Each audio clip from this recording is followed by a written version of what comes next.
রাজনীতির বাইরে কোনো নীতি নাই। This is you and me. যিনি এই কথা বলতেছেন তার থেকে শুরু হোক, আমার থেকে শুরু হোক, কেউ না কেউ শুরু করা তো লাগবে। আমাদের দেশ সভ্য জগতে কোনো ভালো জায়গায় আসতে পারে না, এবং এটার জন্য অন্য কেউ রেসপন্সিবল না, এটার জন্য আমরাই রেসপন্সিবল। আরো খোলাসা করে বলতে গেলে এটার জন্য রাজনীতিবিদরা রেসপন্সিবল। কারণ সকল নীতি আবর্তিত হয় রাজনীতির হাত ধরে। রাজনীতির বাইরে কোনো নীতি নাই। এই নীতি সকল নীতির সমন্বয়। কালকেও অর্থনীতি বিষয়ে একটা সেমিনারে গিয়েছিলাম। সেখানে আমারই আরেকজন কলিগ তিনি বলছিলেন যে রাজনীতির মতো অর্থনীতিকেও গুরুত্ব দিয়ে দেখতে হবে। আমার মনে হলো যে তিনি অর্থনীতিকে রাজনীতি থেকে বিচ্ছিন্ন করে ফেলেছেন। তা আমি তখন আমার মতো করে সেই ক্লারিফিকেশনটা দিয়েছি যে কোনো নীতিকে রাজনীতি থেকে আলাদা করা যাবে না।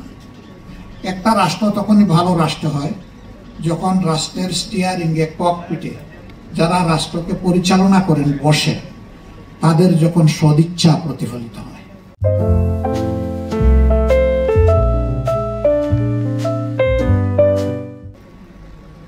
সদিচ্ছা থাকলে অনেক হার্ডেল আমরা ক্রস করতে পারবো, অনেক কঠিনকে আমরা সহজভাবে জয় করতে পারবো।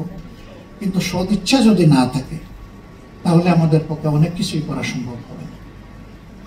এখানে দুঃখ করে অনেকে বলেছেন, ইতিপূর্বে অনেকে আমাদের কাছে এসেছেন, আমাদের সেবার গল্প শুনে প্রীত হয়েছেন, আমাদের ন্যায্য দাবির ব্যাপারে একমত পোষণ করেছেন, আমাদেরকে অনেক ভালো ভালো আশ্বাস দিয়েছেন, তারপরে সবই বাতাসে উধাও হয়ে গিয়েছে।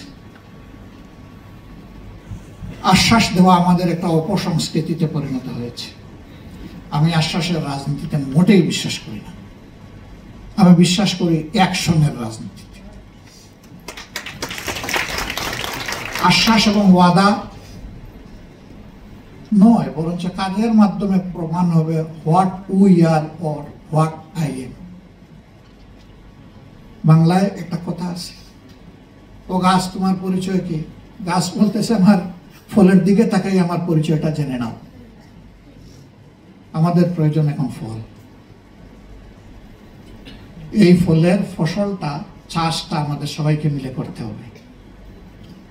একটা সুস্থ জাতি গঠনের জন্য অবশ্যই